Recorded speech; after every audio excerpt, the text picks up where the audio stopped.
Good morning student. SST की online class में आपका स्वागत है। इस समय हम लोग राजनीति विज्ञान में आपका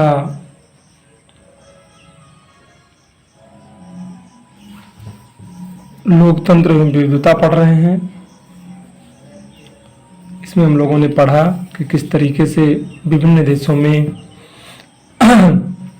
लोकतंत्र होते हुए भी अलग अलग जाति, धर्म, संप्रदाय के आधार पर असमानताएं और विभाजन भरा पड़ा है हर देश में।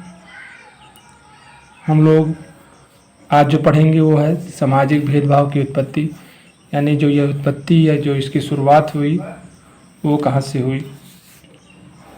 सामान्यतः हम अपने समुदाय का चुनाव स्वयं नहीं करते। जिसमें हमारा जन्म हुआ है, जहाँ से हमने शिक्षा ली है, ये सारी चीज़ें हम नहीं करते, अपितु केवल किसी परिवार या समुदाय में जन्म लेने के आधार पर ही हम उस वक्त उस परिवार या उस समुदाय के सदस्य बन जाते हैं। नहीं, हम अगर चाहें भी कि हम इस समुदाय में जन्म ना लिए होते या इस समुदाय में मेरा जन्म ना हुआ था, फिर भी जन्म के आधार पर हमारा उससे नाता या रिश्ता रहता है। इस प्रकार सामाजिक विभाजन अधिकांशतः जन्म पर आधारित होता है। इस प्रकार के सामाजिक विभाजन का अनुभव हम अपने दैनिक जीवन में कर सकते हैं।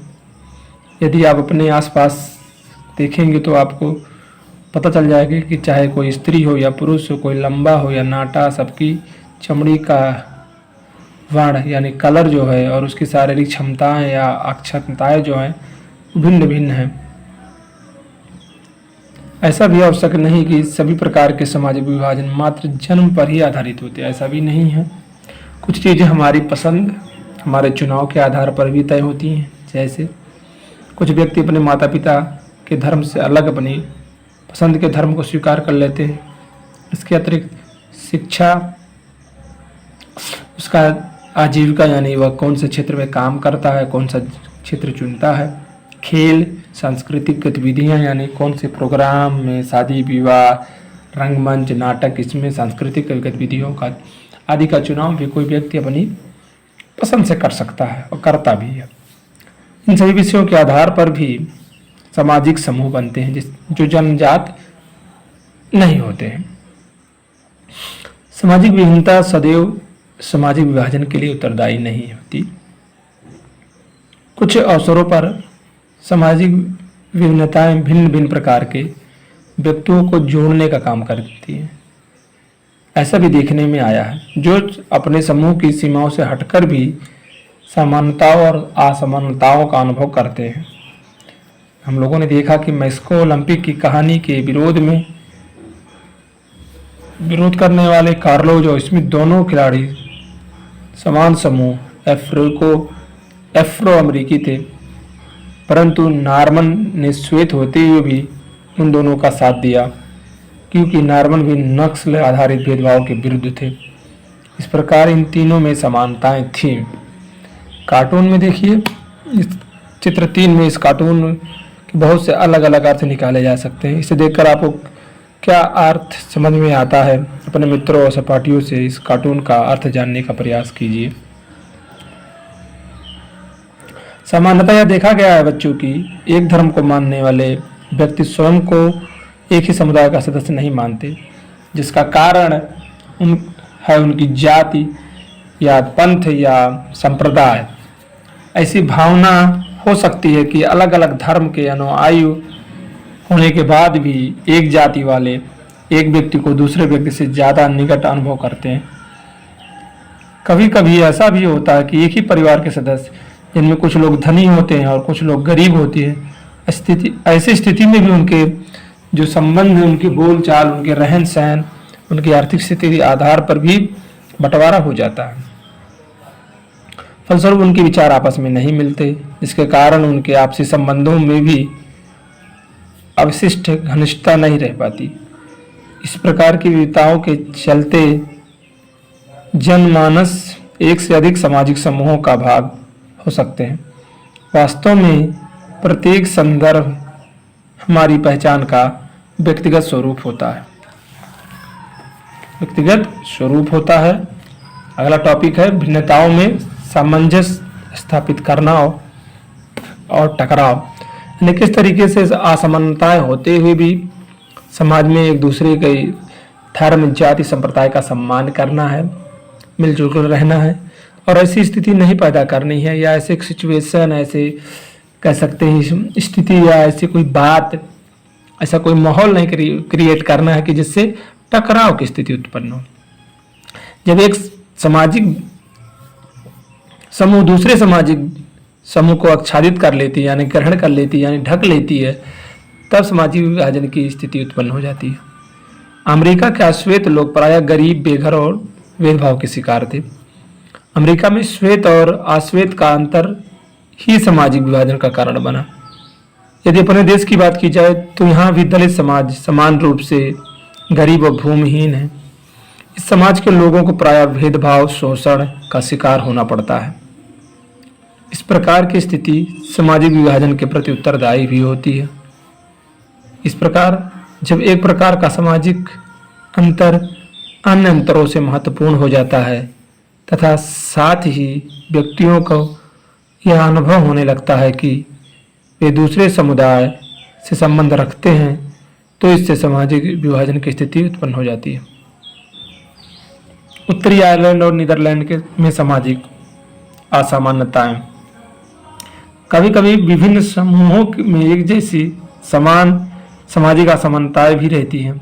एक ही जाति के संप्रदाय, जैसे मैंने बताया कि एक ही जाति के, एक ही घर के कुछ लोग पढ़े लिखे होकर अच्छे जॉब, अच्छे समाज में रहते हैं। कुछ लोग ठीक से उनका भरण पोषण नहीं हो पाता, पढ़ाई नहीं कर पाते, कृषि के क्षेत्र में या अन्य छोटे मोटे काम करते हैं। तो इन एक ही परिवार के, एक ही जाति, एक ही घर के लोगों के बीच भी आर्थिक असमानताएं, रहन सहन, खान पान, पढ़ाई की शिक्षा, उठक बैठक, ये सब का अंतर आ जाता है, बाहर की बात नहीं है। ऐसी स्थिति में एक समूह के व्यक्ति के लिए अन्य समूहों के व्यक्तियों से पृथक पहचान बनाना बहुत कठिन हो जाता है। कहने का मतलब यह है कि किसी एक मुद्दे पर विभिन्न समूहों के हित एक समान हो जाते हैं, जबकि किसी अन्य मुद्दे पर उनके जो दृष्टिकोण है, वो विचार है, वो क्या हो जाते हैं, अलग भी हो सकते हैं। इस तथ्य को समझने के लिए आइए उत्तरी आयरलैंड और नीदरलैंड के बीच जो सामाजिक असमानताएं हैं उनको समझते हैं। उत्तरी आयरलैंड और नीदरलैंड दोनों में ही ईसाई जाति के जो लोग हैं रहते हैं, परंतु यहाँ के लोग कैथोलिक और प्रोटेस्टेंट वर्गों में विभाजित हैं। एक थोड़ा नया धर्म है, कैथोलिक पुराना धर्म है। कैथोलिक धर्म में व्याप्त बुराइयों को ही उजागर करके मार्टिन लूथर ने प्रोटेस्टेंट धर्म चलाया या प्रोटेस्ट किया इसको। बाद में इसी के मानने वाले, इस आंदोलन में शामिल वाले लोग प्रोटेस्टेंट धर्म के कहलाए थे। उत्तरी आयरलैंड में वर्ग और धर्म के बीच गहरी समानता भी देखने को मिलती है बच्चों, क्योंकि नीदरलैंड में जो है वर्ग और धर्म के बीच ऐसा मेल जो है वो विलुप्त है, यानी समाप्त हो चुका है। ऐतिहासिक भेदभाव के परिणाम स्वरूप उत्तरी आयरलैंड का कैथोलिक समुदाय बहुत निर्धन है, वहीं दूसरी ओर नीदरलैंड में कैथोलिक और प्रोटेस्टेंट दोनों समुदाय समान रूप से निर्धन और गरीब हैं। आर्थिक रूप से असमानता होने के कारण उत्तरी आयरलैंड में कैथोलिक और प्रोटेस्टेंट धर्मों के बीच क्या संघर्ष होता रहता है। मैंने बताया अमीर गरीब का जो खाई है वो बढ़ रहा है, क्योंकि नीदरलैंड में ऐसा कुछ नहीं होता। ऐसे सामाजिक विभिन्नताएं जब एक दूसरे से मिलती हैं तो एक बड़े सामाजिक विभाजन का निर्माण करती हैं। जिन राष्ट्रों में ये सामाजिक विभिन्नताएं एक साथ कई समूहों में उपस्थित होती हैं, वहाँ उनको संभाल पाना या उनको सही से चलाना आसान हो जाता है। वर्तमान समय में अधिकांश समाजों में विभिन्न प्रकार के विभाजन देखे जा सकते हैं। अधिकतर देशों में सामाजिक विभाजन अलग अलग रूपों में उपस्थित होते हैं। क्षेत्रफल के अनुसार भारत भी काफी बड़ा देश है और बेल्जियम अपेक्षाकृत छोटा, परंतु दोनों देशों में एक समानता है कि इन दोनों में अलग अलग जाति, अलग अलग भाषा संप्रदाय के लोग रहते हैं। अतः देश बड़ा या छोटा होने से कोई विशेष फर्क नहीं पड़ता। इसके अतिरिक्त स्वीडन और जर्मनी जैसे एक समाज के रूप में भी, जहां प्रायः अधिकांश लोग एक ही नस्ल और संस्कृत के हैं, परंतु यहाँ अन्य देशों के लोगों के वहाँ प्रवास करने के कारण इनमें तीव्र गति से परिवर्तन हो रहा है। प्रवासी जहाँ जहाँ जाते हैं अपनी संस्कृति, अपनी खान पान, अपनी बोलचाल भाषा लेके जाते हैं। उनमें अपना एक पृथक सामाजिक समुदाय बनाने की प्रवृत्ति होती है। इस प्रकार विश्व के अधिकांश जो राष्ट्र हैं वो बहु संस्कृति वाले राष्ट्र अब बन चुके हैं। ठीक है, क्या है अगला है सामाजिक विभाजनों की राजनीति। क्या राजनीतिक सामाजिक विभाजन द्वारा प्रभावित होती है? बिल्कुल। इन सामाजिक विभाजनों से राजनीति किस प्रकार प्रभावित होती है? प्रथम दृष्टया तो राजनीति और सामाजिक विभाजनों का मेल अत्यंत भीषण और विस्फोटक होता है। लोकतंत्र में विभिन्न राजनीतिक पार्टियों के बीच प्रतिद्वंद्विता होती है कि यह जाति, इस संप्रदाय के लोग हमारा वोट बैंक है, हमारे साथ रहते हैं। इस राजनीतिक प्रतिद्वंद्विता के परिणाम स्वरूप सामाजिक विभाजन राजनीतिक विभाजन में परिवर्तित हो जाता है, यानी बदल जाता है।